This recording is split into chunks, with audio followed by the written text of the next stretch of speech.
গত 5 দিনে ঢাকা এবং চট্টগ্রাম থেকে মধ্যপ্রাচ্যগামী 200-র বেশি ফ্লাইট বাতিল হওয়ায় প্রায় 55,000 প্রবাসী বাংলাদেশি কর্মক্ষেত্রে ফিরতে পারছে না। ফ্লাইট বন্ধ থাকায় আর্থিক লোকসানের মুখে পড়ছে দেশীয় এয়ারলাইন্স প্রতিষ্ঠানগুলো। জেট ফুয়েলের দাম বাড়লে দেশীয় এয়ারলাইন্সের অস্তিত্ব হুমকির মুখে পড়বে বলে মনে করছেন সংশ্লিষ্টরা। ঢাকার হযরত শাহজালাল আন্তর্জাতিক বিমানবন্দরে প্রবাসীদের বিশ্রামাগারের মনিটরেই আটকে আছে কুমিল্লার হুমায়ুনের দুবাই যাত্রা। কবে পরিস্থিতি স্বাভাবিক হবে আর কবে যেতে পারবেন, নাওয়া খাওয়া ভুলে সেই চিন্তায় মগ্ন তিনি। তার মতন আরও অনেকেই কাতার, দুবাই, সংযুক্ত আরব আমিরাতে যাওয়ার উদ্দেশ্যে এসে আটকা পড়েছেন। আমি শনিবার এসেও আবার ফিরে গেছি, এরপরে আবার ডেট দিছে, আজকে আসছি, আজকেও ফিরে গেছি। এটাই আমার জরুরি যাওয়া। আরো যদি মাসে আমি না যেতে পারবো না, মালিক তো আর নেবে না আমাকে।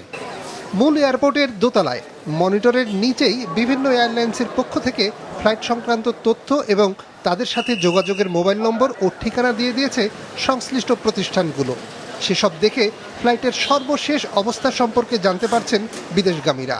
কিন্তু বিমান বাংলাদেশ এয়ারলাইন্সের কোনো ঘোষণা নেই। তাহলে কি রাষ্ট্রীয় পতাকাবাহী এই এয়ারলাইন্সের ফ্লাইট স্বাভাবিক? কোনো ফ্লাইট বাতিল হয়নি?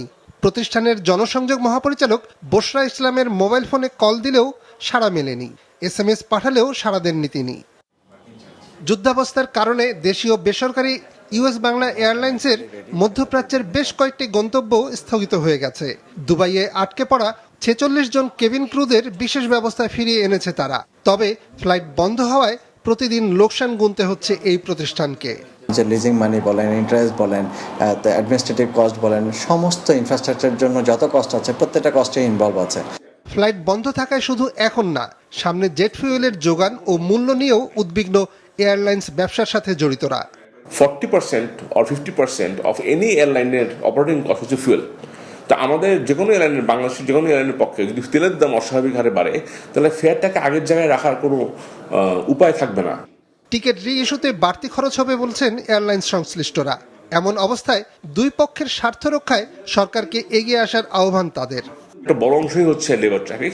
এদের ক্ষেত্রে সরকারের পক্ষ থেকে একটা সহযোগিতা থাকতে পারে, যাতে করে এয়ারলাইনগুলো তাদের কস্টে রিকভার করতে পারে এবং যাত্রীদের উপরও খুব বেশি প্রেশার না পড়ে। ঠিক কতজন প্রবাসী বাংলাদেশি দেশে ফিরে আটকা পড়েছেন তার কোনো সুনির্দিষ্ট সংখ্যা জানা না গেলেও বিশেষজ্ঞরা ধারণা করছেন গত 28 ফেব্রুয়ারি থেকে মঙ্গলবার পর্যন্ত 5 দিনে 54,000 যাত্রী আটকা পড়েছেন। দিন যত বাড়বে আটকে পড়ার সংখ্যা ততই বাড়বে। নিয়াজ মোরশেদ, মাছরাঙা সংবাদ, ঢাকা।